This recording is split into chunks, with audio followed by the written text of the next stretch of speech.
Welcome to video 3 in the hip pain series. If you're getting hip pain from the rowing machine, this is the video for you on how to strengthen your hip flexors to help alleviate any of that pinching or discomfort in the front of your hip. So for these, I highly recommend getting some bands like this. I do have a link in the description to a set, and it comes in different resistances. Exercise 1 is going to be on the floor, and exercise 2 is going to be standing, and I'll give you some variations for the standing one as well. So if using the band is too difficult, no worries. I'm also going to give you one exercise that is a stretch for that hip flexor. So one of my favorite exercises for the hip flexors is actually using a band like this one. But a lot of times the pinching that we get is because the muscles just aren't strong enough. They're not as strong as we think they are.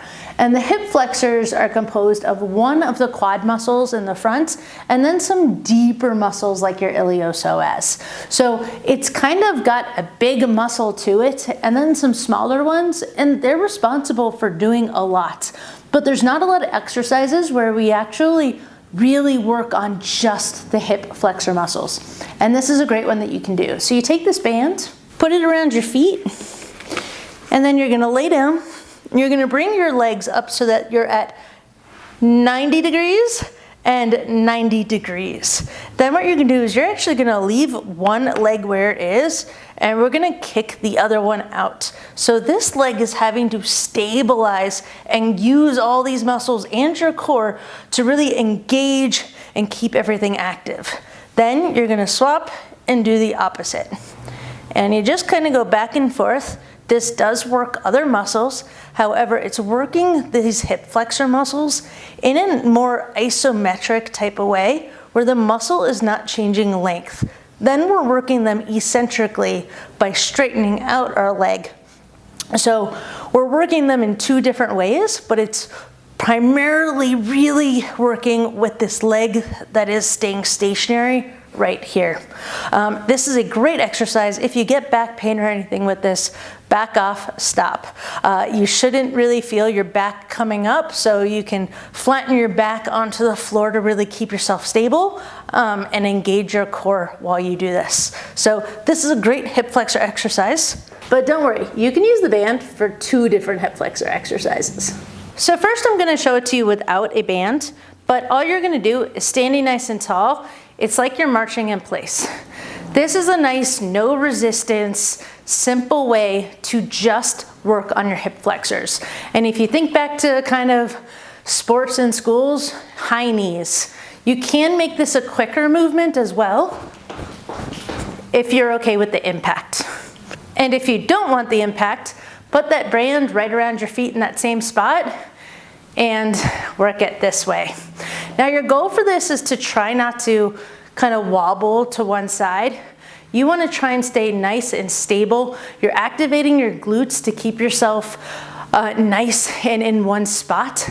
So it's really working on stabilization at the hip, and then you're working the hip flexors by bringing the leg up, which is kind of the opposite. If you think about the movement, bringing this leg towards me, it's the opposite of the one where you are laying down, kicking your leg in front of you. Now for these exercises, do about 10 of them. If you find that you're losing your form, go ahead and stop earlier. Can you do 3 sets of 10 or 15? Work your endurance up. But really strengthening these hip flexors is a key component to kind of decreasing some of that pinching that happens. However, pinching can happen for real reasons besides just strength training. So really, if you have this and doing exercises and things like this are not helping, then please see a healthcare provider. I am just giving you tips and advice, not medical advice. So please follow up if needed. So there's quite a few ways that you can do this hip flexor stretch. I'm gonna show it to you standing, but what you're gonna do is take one foot and put it in front of the other. You don't wanna have it necessarily straight in front, more like in front of your shoulders, but you are in front, one is in front of your body.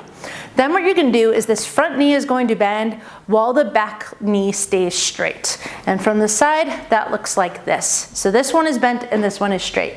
Now what people tend to do with this is they tend to arch their back to get up really, really tall. That's just gonna aggravate your back and is not the goal.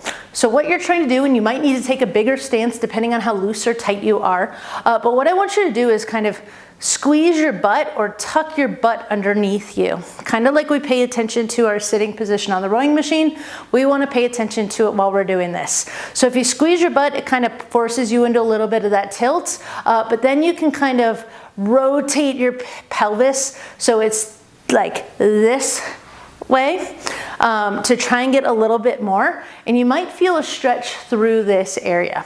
If you don't feel much, you can take your back hand, raise it, and you can even raise it and go a little bit to the side. And that looks like this from the front.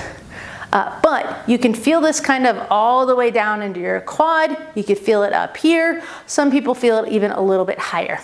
Hold that for 30 seconds, do it twice, get up to a minute. But that stretch can sometimes alleviate some of that discomfort, and you can do it again on both sides. Same thing.